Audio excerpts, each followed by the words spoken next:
Urdu novel धड़कनों का रक्स। Writer Areeba Amjad पेशे खिदमत हैं। इशरत बेगम रोती हुई बोली, सारा मोहल्ला हम पर थू थू कर रहा है। रात के वक्त वो निकल कर गई है घर से और घर में किसी को खबर ही नहीं हुई। नहीं, मेरी बेटी ऐसी नहीं है, ये मोहल्ले वाले झूठ बोल रहे हैं। अचानक सामने से एक लड़का और लड़की भागते हुए आ रहे थे। लड़की की तो जैसे सांसें बंद होने वाली थी। नंगे पैर भाग भाग कर उसके पैर में न जाने क्या क्या चीज़ लग गई थी, जिससे उसके पैर जख्मी हो गए थे। वो तीनों उनको अपनी जानिब आता देखकर वहीं रुक गईं। अस्सलाम वालेकुम दोस्तों, उर्दू नावल धड़कनों का रक्स किस्म 12 और 13 पेशे खिदमत है। अशरत बेगम सुबह जब उठकर कमरे से बाहर आकर हाल में बैठ गई, अलीना को उठाती हूँ, उसे कहती हूँ नाश्ता बनाए। मेरे अंदर तो बिल्कुल हिम्मत नहीं है आज। अलीना उठ जाओ। और कितना सो गई। वो काफ़ी देर तक बाहर बैठी उसे आवाज़ें देती रही, मगर कोई एक जवाब भी ना मिलने पर झट से उठी और कमरे में गई। बेटा बेड खाली देखकर वो हैरान रह गई और फ़ौरन घर में हर जगह उसे ढूंढने लगी। कहाँ चली गई ये लड़की। वो फैज़ान के कमरे में गई और उसे उठाने लगी। फैज़ान उठो जल्दी, अलीना घर पर नहीं है। न जाने कहाँ चले गए वो। क्या ये कह रही हो तुम? सुबह सुबह यहाँ ही होगी। उसने कहाँ जाना है? अरे नहीं है वो कहीं भी, पूरा घर देख लिया है। मैंने छत पर भी देखा हूँ, कहीं नहीं है वो। अम्मा हो सकता है साथ वालों के घर चली गई हो, मैं दिख रहती हूँ। तुम भी जल्दी से उठकर देखो कहाँ चली गई मेरी बच्ची। वो रोती हुई साथ वालों के घर देखने गई तो वो वहाँ पर भी नहीं थी। घर आकर वो ज़ोर ज़ोर से रोने पीटने लगी। यार मेरी बच्ची कहाँ चली गई? कहीं वो गुस्से से निकल कर तो नहीं चलेगी। कल रिश्ता टूटने की वजह से। फैज़ान भागता हुआ अंदर आया और अपनी माँ को घूरने लगा। बाहर मोहल्ले वाले कह रहे हैं उन्होंने रात अलीना को किसी लड़के के साथ जाते हुए देखा है। अम्मा उस लड़के ने तो हमें कहीं का नहीं छोड़ा, मैं उसकी जान ले लूँगा। उसकी जुर्रत कैसे हुई ये हरकत करने की? फैज़ान चीखा, क्या ऐसा नहीं हो सकता, मेरी बच्ची ऐसी नहीं है, ये सब लोग झूठ बोल रहे हैं। इशरत बेगम अपने आप को मारने लगी। ये सब उस हिफ्सा की वजह से हुआ है, सब कुछ उसी का करा धरा है। मैं बस करो, उसका नाम मत लो मेरे सामने। इस वक्त ये सोचो कि अलीना कहाँ और किसके साथ गई होगी। इतने में अब्बास खान भी आ गया। ये मैं बाहर से क्या सुनकर आ रहा हूँ, कहाँ है अलीना? वो इशरत बेगम और फैज़ान को सख्त तैश की निगाहों से देखते हुए बोला, पता नहीं कहाँ चली गई ये अलीना, कुछ मालूम नहीं है मैं। इशरत बेगम रोती हुई बोली, सारा मोहल्ला हम पर थू थू कर रहा है। रात के वक्त वो निकल कर गई है घर से और घर में किसी को खबर ही नहीं हुई। नहीं, मेरी बेटी ऐसी नहीं है, ये मोहल्ले वाले झूठ बोल रहे हैं।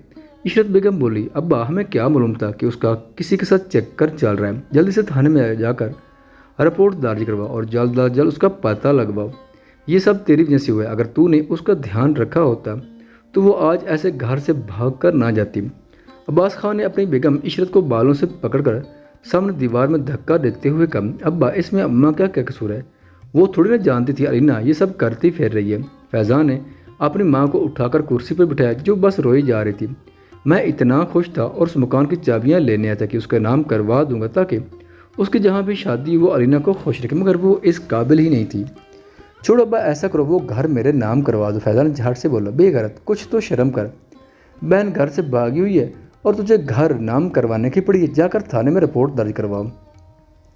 अब्बास खान ने सख्त लहजे में उसे घूरते हुए कहा, मैं तुमसे पूछ रहा हूँ तुमने ये हरकत की तो क्यों की?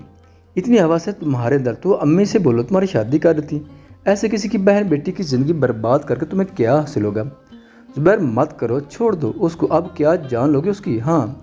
शाइस्ता बेगम ने ज़ुबैर को बाजू से पकड़कर फुरकान से दूर करते हुए कहा, अम्मी मैं आपको बता रहा हूँ, अगर हिफ्सा ने मुझसे शादी ना की, उसने इनकार किया तो मैं इस जाहिल इंसान को छोड़ूंगा नहीं, क्योंकि अगर वो उस रिश्ते से इनकार करेगी तो सिर्फ उसकी वजह से करेगी।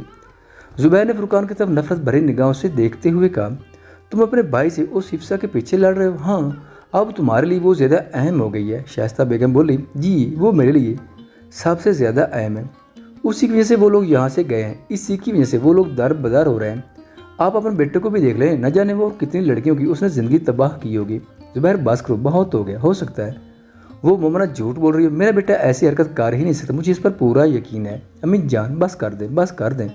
उस दिन उसका आईडी कार्ड उस कमरे में क्या कर रहा था? उस रात ये वहाँ गया था तो वो आईडी कार्ड उसकी जेब से निकल कर गिर गया था ना। जब मैंने उसे इन सब बातों के बारे में पूछा तो उसका रंग क्यों पीला पड़ गया? मेहरबानी करके उसका रिश्ता ढूंढ कर शादी कर दें ताकि जो कुछ करना हो अपनी बीवी के साथ कर ले, यहाँ वहाँ मुँह मारने से बच जाएगा। ज़ुबैर ये कहकर वहाँ से गुस्से से चला गया। जब ज़ुबैर चला गया तो शाइस्ता बेगम ने कमरे से दरवाज़ा बंद किया और फुरकान को घूरने लगी। अब आप मुझे क्यों ऐसे घूर रही हैं? फुरकान ने कहा, क्या जो कुछ ज़ुबैर ने कहा वो सच है? शाइस्ता बेगम ने उसकी जानिब बढ़ते हुए कहा, अम्मी आप खुद बताएं, क्या मैं ऐसा कर सकता हूँ? मैंने पूछा, क्या वो सब कुछ सच है जो ज़ुबैर बोल कर गया है? शाइस्ता बेगम ने फुरकान के मुंह पर ज़ोरदार चांटा मारते हुए कहा, जी हाँ, वो सब कुछ सच है। मैं उस वक्त गया था उस कमरे में, मगर मैंने उसके साथ कुछ भी गलत नहीं किया। वो चीखा, कुछ गलत नहीं किया तो तुम उस कमरे में गए ही क्यों थे? गलत और घटिया इरादे से ही तो गए थे, और ज़ाहिर है कुछ तो तुमने ऐसा किया ही होगा जो वो माँ बेटी यहाँ पलट कर वापस नहीं आए। मुझे शर्म आती है तुम्हें अपना बेटा कहते हुए ज़ुबैर के सामने। तुम्हें इसलिए तुम्हारी फेवर कर रही थी कि तुम दोनों के में बात ज़्यादा ना बढ़ जाए। मुझे मुआफ़ कर दें अम्मी। फुरकान अपनी अम्मी के कदमों में बैठ गया। कोई मुआफ़ी नहीं है तुम्हारे लिए, दूर चले जाओ मेरी नज़र से। और बिल्कुल ठीक कह कर गया है ज़ुबैर, तुम्हारी शादी ही कर देनी चाहिए ताकि तुम ऐसी जगह मुंह तो ना मारो बेशरम इंसान। वो उसे घूरती हुई वहाँ से चली गई। इस मोमना ने अच्छा नहीं किया, उसे मैं छोड़ूंगा नहीं। उसने सारे मेरे राज खोल कर रख दिए हैं, मुझे सबकी नज़रों में बुरा बनाकर रख दिया। अच्छी खासी मज़ेदार लाइफ चल रही थी। वो अकेला कमरे में बैठा बोर्ड बुला रहा था। जैसा मैंने कहा ना बिल्कुल वैसा ही करना है। तुमने मेरी दिल नशीन शौकत खान सामने सोफे बैठा मैरिन को समझा रहा था कि यार इसके साथ कैसे चाल चलनी है। डार्लिंग फिक्र ना करो मैं सब कुछ समझ गई हूँ। मैरिन शीशे के सामने खड़ी मेकअप कर रही थी। वैसे मुझे बिल्कुल भी अच्छा नहीं लगता तुम उस हारिस के सामने इतना सज संवर कर जाओ। तुम्हारा सजना संवरना सिर्फ शौकत खान के लिए होना चाहिए। शौकत खान ने कहा, डार्लिंग अब उससे सब कुछ छीनने के लिए मुझे सबसे पहले उसे अपनी तरफ मुतवज्जा करना होगा, और उसके लिए ये सब करना तो पड़ेगा ना। आज मैरी ने मैरून शर्ट और टाइट ब्लू जीन्स पहनी थी। ड्राइवर को फ़ोन कर दो, मैं रेडी हो गई हूँ, मैरी ने कहा। शौकत खान ने उस वक्त ड्राइवर को कॉल कर उठकर मैरी के पास आ गया। उसके पीछे खड़ा उसके बालों की महक से मदहोश हो रहा था। उसने उसकी गर्दन से पास से बाल हटाए और उसकी गर्दन को चूमने लगा। तुम्हारा ये गोरा बदन, उफ, तुम्हारे बालों की महक, सस। शौकत खान बस भी कर दिया कर। वो शर्माती हुई बोली, कैसे बस करूँ, दूँ दिल नशीन है। उसने उसे अपने जाने मुड़ा और उसके लबों को अपने लबों की दस तरस में ले लिया। मैरिन शौकत खान के सीने से चपक गई। मुझे भी बहुत सुकून मिलता है तुम्हारी बाहों में। इतने में ड्राइवर ने गाड़ी का हॉर्न दिया तो वो दोनों झट से एक दूसरे से अलहदा हो गए। ओके डार्लिंग, फिर मिलते हैं शाम में। मैरिन आंख विंग करते हुए कमरे से बाहर चली गई। रात में मिलते हैं फिर, अभी मुझे ऑफिस भी जाना है कुछ देर के लिए, और शाम में अम्मी को हॉस्पिटल भी लेकर जाना है चेकअप के लिए। हर्ष ने क्लास से निकलते हुए कहा, ठीक है मगर ज़्यादा इंतज़ार मत करवाना हमें, और बिल्कुल फ्रेश मूड में आना। अली ने कहा, हाँ हर्ष टाइम पर आ जाना वरना बहुत मारूंगी। पाकीज़ा बोली, अच्छा मेरी माँ आ जाओगे, तुम जैसे सुलह कर लो, बेचारा उदास बैठा है। हर्ष ने कहा। तो अली ज़ोर ज़ोर से हंसने लगा। बहुत हंसी आ रही है ना तुम दोनों को? पाकीज़ा दोनों को घूरती हुई बोली, पतली गली से निकल हारिस, वरना बहुत मार पड़ेगी उस मोटी से। अली और हर्ष वहाँ से हंसते हुए भाग गए। चल ठीक है फिर रात में मिलते हैं, मुझे ऑफिस के लिए देर हो रही है। हारिस ये कहकर गाड़ी में बैठा और ऑफिस जाने के लिए निकल गया। फिर से आ गई ये आज अरुआ। मैरिन को देखकर बोर्ड बुलाने लगी, मुझे हारिस से मिलना है। क्या अभी तक वो ऑफिस में नहीं आया? मैरिन ने कहा, नहीं अभी तक नहीं आया सर, आप वेटिंग रूम में जाकर बैठ जाएं, जब सर आएंगे तो मैं आपको बुला लूँगी। उर्वा ने कहा। कुछ देर के बाद जब हारिस आया तो हर कोई खड़ा हो गया। उसे गुड आफ्टरनून बोलने लगा। लगता है आ गया है हारिस। मैरिन ने फ्रॉम बैग से लिपस्टिक और शीशा निकाला और फिर लिपस्टिक को मज़ीद डार्क करने लगी। आज मैं उसका दिल जीत कर ही रहूँगी। वो उठी और बाहर आ गई। आप तो गए हैं तुम्हारे सर, तुमने मुझे बुलाया क्यों नहीं? आप तक वेटिंग रूम से, आखिर मैं खुद ही उठकर आ गई हूँ बाहर। मैरी ने सर्द लहजे में कहा, अभी मीटिंग चल रही है, सर ने कहा है 5 मिनट के बाद भेज देना, इसलिए अभी आपको 5 मिनट मज़ीद इंतज़ार करना पड़ेगा। मैरी उर्वा के पास ही रिसेप्शन पर खड़ी होगी। सब आते जाते मैरीन को अजीब नज़र से घूर रहे थे और उसे बिल्कुल भी फ़र्क नहीं पड़ रहा था। मीटिंग खत्म हुई तो उर्वा मैरीन को हर्ष के ऑफिस में ले गई। सर ये मैडम कब से आपका वेट कर रही हैं। उर्वा ने मैरीन की तरफ देखते हुए कहा, उर्वा कल के इवेंट की मुझे डिटेल चाहिए, जल्दी से लेकर आओ। ये सर अभी लेकर आती हूँ, ये कहकर उर्वा चली गई। बैठे। हर्ष ने सामने की चेयर की तरफ इशारा करते हुए मैरीन से कहा, आज भी आपने काफ़ी वेट करवाया मिस्टर हारिस। मैरी ने कुर्सी पर बैठते हुए कहा, कंपनी कौन सी है आपकी, क्या नाम है कंपनी का? हर्ष ने सीरियस लहजे में कहा, वो असल में जिस कंपनी में जॉब करती वो अब कंपनी ऑलमोस्ट बंद होने पर आ गई है। वहाँ के वर्कर्स भी बहुत सुस्त और अजीब थे, जो काम पर बिल्कुल भी ध्यान नहीं देते थे। मैरी अभी बोल ही रही थी कि हर्ष ने उसकी बात को काटते हुए कहा कि मैडम वो बात करें जिस मकसद के लिए आप यहाँ आई हैं। मेरे पास ज़्यादा वक्त नहीं, मैरी ने हारिस का मुंह देखने लगी। जॉब चाहिए है क्या? हारिस ने उसकी तरफ देखते हुए कहा, हाँ मुझे जॉब चाहिए। मैरी ने जवाब दिया, तो फिर कल झूठ क्यों बोला था? बिजनेस डील करने आई हो। हारिस ने अपनी कुर्सी के साथ टेक लगाते हुए उसे घूरते हुए कहा, तू एक बार फिर से शर्मिंदा हो गई। इतने में उर्वा ने दरवाज़ा ना किया। आ जाओ उर्वा। सर ये रही कल के इवेंट की सारी डिटेल्स। उर्वा ने फाइल टेबल पर रखते हुए कहा, ये किस इवेंट की बात हो रही है मिस्टर हारिस? मैरी ने कहा, बताओ उर्वा उन्हें। हारिस बोला। उर्वा ने मैरी को बताया कि कंपनी एक न्यू प्रोडक्ट लॉन्च करने जा रही है, इसलिए एक बड़ा इवेंट रखा कि सर ने कंपनी के वर्कर के लिए भी और कुछ बाहर के खास लोगों के लिए भी। ठीक है उर्वा, सब कुछ बहुत अच्छे से होना चाहिए, किसी भी चीज़ की कमी नहीं होनी चाहिए। हारिस ने फाइल वापस टेबल पर रखी और उर्वा ने फाइल उठाई और बाहर चली गई। मिस्टर हारिस, क्या मैं भी इस इवेंट में शिरकत कर सकती हूँ? मैरी ने मस्कुराना अंदाज में कहा, बिल्कुल कर सकती हैं, मगर अच्छी ड्रेसिंग के साथ। हारिस ने तंजिया लहजे में कहा, तो मैरीन के मन में आग लागे। क्या है मेरे कपड़ों को जो आपको अच्छे नहीं लगे? मैरी ने साथ लहजे में कहा, समझदार के लिए इशारा ही काफ़ी होता है, मुझे ज़रूरी काम है, देर हो रही है। ये कहकर हारिस अपनी जगह से उठा तो मैरीन भी फ़ौरन खड़ी हो गई और जैसे हारिस बाहर जाने लगा तो वो हारिस के सामने जाकर खड़ी हो गई। हारिस उसे घून गया, मेरी जॉब के बारे में तो बता दो पहले, फिर चले जाना। वो उसकी जलन बढ़ती हुई बोली, पर उसे ज्वाइन कर लेना ऑफिस। हारिस ये कहकर वहाँ से निकल कर चला गया। उफ, जितना ये हैंडसम है उतना ही इसमें एटीट्यूड भी है। तुम्हें अपना बनाने के लिए मैरिन कुछ भी करेगी। दिल आ गया है तुम पर मैरिन का। मैरिन अकेली खड़ी बुड़बुड़ा रही थी, बस अब मैं नहीं होगी हॉस्पिटल। आज कह देना तुम डॉक्टर से, अम्मी चेकअप करवाना तो लाजमी है ना।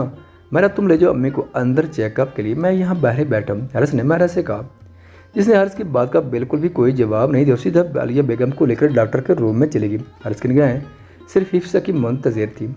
वो बेटा यहाँ वहाँ देख रही थी कि बस कहीं से हिफ्सा उसकी नज़रों के सामने आ जाए। वो उठा और फिर से रिसेप्शन की तरफ गया। इस बार वहाँ पर कोई और लड़की बैठी। सिस्टर बात सुने। हारिस ने कहा, जी सर कहें।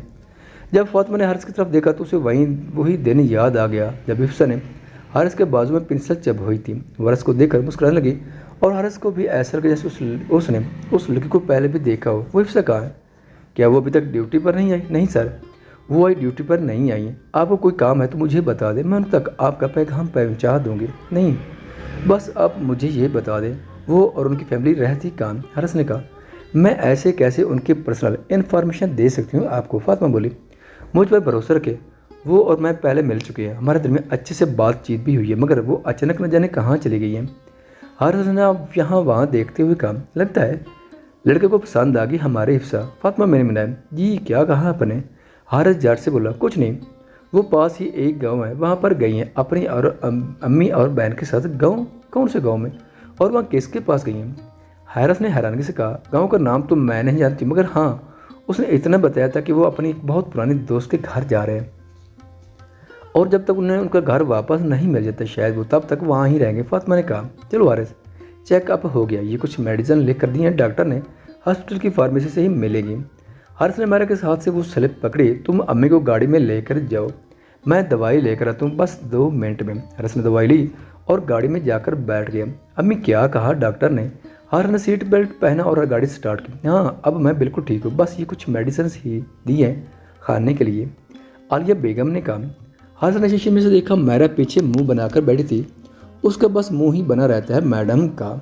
हारिस उसे शीशे में देखकर बोल बढ़ाया, अब उसे बात हुई अभी मेरी कह रहे हैं, मैं कोशिश तो पूरी कर रहा हूँ आने की, बाकी जो अल्लाह को मंजूर। हिफ्सा ने सोफे पर बैठते हुए कहा, हिफ्सा बाजी आप अच्छे से जानती हैं मेरे पेपर आने वाले हैं और मेरी बिल्कुल भी तैयारी नहीं है, मैं कैसे पेपर दूंगी? मोमना ने कहा। हिफ्सा सोच में पड़ गई। मोमना परेशान ना हो, मैं कुछ करती हूँ। हिफ्सा बोली, न जाने हमसे कौन सी गलती होगी थी जिसकी इतनी बड़ी सजा मिल रही है हमें। खालिदा बेगम ने उदास लहजे में कहा, अम्मी ऐसे ना कि अल्लाह जो करता है बेहतर ही करता है, हमें नाशुक्री नहीं करनी है किसी भी हाल में। हिफ्सा ने अपनी अम्मी के हाथ पर अपना हाथ रखते हुए कहा, हिफ्सा हम कब तक ऐसे रहेंगे? अनाबिया के घर बेशक वो हमारे साथ बहुत ज़्यादा मोहब्बत करते हैं, लेकिन बेटा हर किसी को अपनी प्राइवेसी होती है, 100 मामलात होते हैं घर के। अम्मी आप ही बताएं मैं क्या करूं? फिर यही होता है जब तक हमें हमारा घर नहीं मिलता हम किसी किराए के घर में रह लें। हिफ्सा ने कहा, हिफ्सा बाजी किराए के घर में रहने के लिए भी सामान की ज़रूरत होती है जो कि हमारे पास नहीं है, खाली हाथ बैठे हैं हम। मोमना ने कहा, तो इतने में अनाबिया ने कमरे का दरवाज़ा ना किया और अंदर दाखिल हुए। क्या बातें चल रही हैं भाई? अनाबिया ने तीनों की तरफ देखते हुए कहा, कुछ खास नहीं, आओ बैठो तुम भी। हिफ्सा ने कहा, ओ हिफ्सा मोमना तुम दोनों को अपना गांव दिखाती हूँ। अनाबिया बोली, हाँ ज़रूर, क्यों नहीं, चलो चलते हैं। हिफ्सा ने झट से कहा, आंटी आप भी चलेंगे हमारे साथ? नहीं बेटा तुम लोग हो आओ, मैं नहीं जा रही, खालदा बेगम ने जवाब दिया। आंटी आप बोर हो रही हैं तो बाहर अम्मी के पास जाकर बैठ जाना, भी नहीं कहा और तीनों जाने के लिए निकल गए। जब वो तीनों घर से बाहर निकले तो हर तरफ लोगों का हजूम था। अल्लाह खैर करे, ये लोग क्यों ऐसे जमा हो गए यहाँ पर? अनाबी ने यहाँ वहाँ देखा, देखते हुए कहा। और वो आगे बढ़े तो मालूम हुआ गाँव का एक लड़का शहर की लड़की को लेकर आया है। लोग तरह तरह की बातें बना रहे थे। बहुत ही बुरा और अजीब जमाना आ गया भाई, अनाबी ने सद लहजे में कहा। बिल्कुल भी शर्म नहीं आती आजकल के लड़कियों और लड़के को, न जाने कैसे इतना बड़ा कदम उठा लेते हैं। माँ बाप की इज्जत का जनाजा निकाल कर रख देते हैं। हिफ्सा ने सख्त लहजे में कहा। हाँ बिल्कुल सही कह रही हो तुम हिफ्सा, हमारे गांव में जब भी कोई ऐसा वाक़या होता है तो लड़की हो या लड़की दोनों के घर वालों को गांव से निकाल देते हैं। ऐसे गांव में जिन लोगों की इज्जत है वो भी ख़राब होती है। हिफ्सा, अनाबी और हमरा खेत की तरफ जा रही थी। उस तरफ चरिंद परिंद के अलावा कोई भी दूर दूर तक नजर नहीं आ रहा था। अचानक सामने से एक लड़का और लड़की भागते हुए आ रहे थे। लड़की की तो जैसे सांसें बंद होने वाली थी। नंगे पैर भाग भाग कर उसके पैर में न जाने क्या क्या चीज़ लाग गई थी, जिससे उसके पैर जख्मी हो गए थे। वो तीनों उनको अपनी जानिब आता देखकर वहीं रोक गए। अल्लाह ये कौन है और हमारी जानिब क्यों आ रहे हैं? मोमना ने उनकी तरफ देखते हुए हैरानगी से कहा। मुझे लगता है ये वही लड़का और लड़की हैं जिनको पूरा गाँव ढूंढ रहा है। अनाबिया ने कहा। अलीना की नज़र जब सामने खड़ी हिफ्सा पर पड़ी तो उसके दिल को करार आ गया। वो वहाँ ही रुक गई और ज़मीन पर बैठ गई। उठो और चलो, जल्दी, मरवाओगे क्या मुझे? जमाल ने साख्त लहजे में कहा। मैं नहीं भाग सकती, अब जो होगा देखा जाएगा, तुम्हें जानना है तो जाओ। अलीना ने लंबे लंबे सांस लेते हुए कहा। अनाबिया, मोमना और हिफ्सा भागती हुई अलीना की जाने बढ़ी। वो जब उसके करीब गई तो हिफ्सा की हवाएं उड़ गई। अलीना को देखकर तुम यहाँ क्या कर रही हो, वो भी उस लड़के के साथ? जमाल खड़ा उन तीनों का मुंह देख रहा था। कौन हो तुम? लड़की हो? जमाल ने उन्हें घूरते हुए कहा। हिफ्सा कौन है ये? अनाबिया ने हैरानगी से कहा। ये मेरे ताया की बेटी अलीना है अनाबिया, और मुझे लगता है तुम्हारा पूरा गांव इन दोनों को ही ढूंढ रहा है। चल उठ अलीना, बहुत हो गया तेरा। जमाल ने अलीना का बाजू खींचते हुए कहा। तो हिफ्सा आगे बढ़ी और जमाल को पीछे की तरफ धक्का दिया। दूर हटो इससे। हिफ्सा ने जमाल को नफरत भरी निगाहों से देखते हुए कहा। निकल जाओ यहाँ से, वरना अपने भाई को बता दोगे, तुम्हें हमेशा के लिए जेल में बंद कर देगा। तुम जैसे फालतू लड़के होते हैं जो लड़कियों को उनके घर से निकाल कर ले आते हैं, खुद तो तुम्हारी कोई इज्जत होती नहीं, दूसरों को भी नहीं रहने देते। अनाबी ने तलख लहजे में कहा। अलीना और मैं निकाह करने जा रहे हैं। हम दोनों एक दूसरे से मोहब्बत करते हैं। इससे पहले कि कोई आ जाए यहाँ पर, हमें जाने दो। अगर अलीना कहे कि तुम्हें जाने दोगे उसे, तुम्हारे सफ़र में तुम्हें अकेले ही जाना पड़ेगा यहाँ से, वरना बहुत बुरा हाल करूँगी मैं तुम्हारा। तुम जैसे आवारा लड़कों ने लड़की ज़ात को बहुत कमज़ोर समझ रखा है, मगर तुम जानते लड़की अपने खुद लड़ सकती है। अलीना अभी तक ज़मीन पर ही पड़ी थी। भाग भाग कर उसकी हिम्मत ख़त्म हो गई थी। अलीना बताओ, जानना चाहती हो उसके साथ? क्या ये वाकई तुमसे मोहब्बत करता है और तुम दोनों सचमुच एक दूसरे से मोहब्बत करते हो? तुम्हें बिल्कुल भी रुकावट नहीं बनोगी दोनों के बीच। दो मोहब्बत करने वालों को जुदा करने वाली मैं कौन होती हूँ? अब तुम बताओ, जानना चाहती हो उसके साथ? इस ज़मीन पर घुटनों के बाल बैठी और अलीना से पूछने लगी। अलीना ने नफ़ी में सारी लाया तो अनाबिया ने जमाल को वापस चले जाने का इशारा किया। अलीना तुम बहुत पछताओगी, एक दिन याद रखना। जमाल चीखा। मैं यहाँ इसके साथ इसलिए आई थी कि हम दोनों निकाह करेंगे और खुशहाल ज़िंदगी बसर, मगर उसने तो मुझसे निकाह किया। उसने ना तो मुझसे निकाह किया। और अलीना खामोश, जो क्या बकवास कर रही हो यहाँ? जमाल ने सख्त लहजे में कहा। बोलो अलीना, तुम्हें इस दरिंदे से डरने की ज़रूरत नहीं है। हिफ्सा ने सख्त लहजे में कहा। जिस रात मैं इसके साथ यहाँ आई थी उस रात उसने मेरे साथ, ये कहकर अलीना खामोश हो गई। निकलो यहाँ से, पछताओगे। अब तुम आवारा लड़के, तुम बस लड़कियों की ज़िंदगी ही बर्बाद कर सकती हो। अनाबी ने नफरत भरे लहजे में कहा। इतने में खेत की तरफ भागते हुए दो आदमी आ रहे थे। जमाल उन्हें देखकर वहाँ से रफू चक्कर हो गया। क्या हुआ लड़कियों, यहाँ क्यों खड़ी हो तुम लोग? वो लड़का उस तरफ भाग गए अंकल जी। अनाबी ने ऊंची आवाज़ में कहा। तो वो दोनों आदमी उसी जने भाग गए। अलीना हिम्मत करो, जल्दी से उठो, इससे पहले कि यहाँ कोई और आए और उन्हें हम पर शक हो। हमें फ़ौरन यहाँ से चले जाना चाहिए। इन्होंने मिलकर अलीना को उठाया और उसे अनाबी के घर की तरफ ले गई। तैयार हो जाए अम्मी, शाम में छोटा सा इवेंट रखा है मैंने अपने न्यू प्रोजेक्ट के लॉन्च पर। आप और मेरा मेरे साथ जाएंगी। अरे मैं नहीं जा रही, तुम और मेरा ही चले जाओ, दोनों एंजॉय करो जाकर। नहीं अम्मी प्लीज़ तैयार हो जाए, आपको भी जानना है और हर सूरत जानना है। मैं मेरा से भी कह देता हूँ। हारिस मेरे के कमरे में गया तो वो किताब में मशगूल थी। हम कभी तो इन किताबों की जान छोड़ दिया करो। हारिस ने कमरे का दरवाज़ा ना किया और अंदर दाखिल हुआ। क्यों आए हो यहाँ? मेरे ने सर्द लहजे में कहा। मेरी मर्जी, मेरा जब दिल चाहेगा मैं आऊँगा, कोई मसला? हारिस ने सोफे पर बैठते हुए कहा। हाँ मसला है, क्या कहना है, क्या काम है? पहले तुम मुझे ये बताओ, तुमने मुंह क्यों बनाया हुआ है? हॉस्पिटल में भी तुमने मेरी बात का कोई जवाब नहीं दिया, बताओ क्या हुआ है? इतने प्यार से मैंने तुम्हारे लिए नाश्ता बनाया था, मगर तुमने खाना तो दूर देखना भी पसंद नहीं किया। मेरा ने मुंह बनाते हुए कहा, अरे बस इतनी सी बात पर नाराज़ हो? हारिस ने हंसते हुए कहा, ये तुम्हारे लिए इतनी सी बात हो, मेरे लिए नहीं। हारिस, तुम अच्छे से जानती हो मैं बहुत कम खाना खाता हूँ घर में, और तुम्हें क्या ज़रूरत थी सुबह सुबह उठकर किचन में जाने की, क्योंकि मैं तुमसे, ये कहकर वो खामोश हो गई। हारिस उसे हैरानगी से देखने लगा। क्या क्या मुझे तुमसे? कहो जो कहना चाहती हो। हारिस, प्लीज़ जाओ यहाँ से। मैरा ने मुंह मोड़ लिया और आंखें बंद कर ली। मैरा, तुम अच्छे से जानती हो हमारे दरमियान ऐसा कुछ भी नहीं है। तुम मेरी अच्छी कज़न हो और अच्छी दोस्त, बस उसके अलावा कुछ भी नहीं। मैं बस ये कहने आया था, कंपनी की तरफ से मैंने एक इवेंट रखा है, तुम और मेरे साथ जाओगे, तैयार हो जाओ। ये कहकर हारिस वहाँ से चला गया। मैरा का बस नहीं चल रहा था हर चीज़ को तबाह कर दे। अपनी अम्मी अब्बू की तस्वीर सीने से लगाकर वो एक कोने में बैठकर रोने लगी।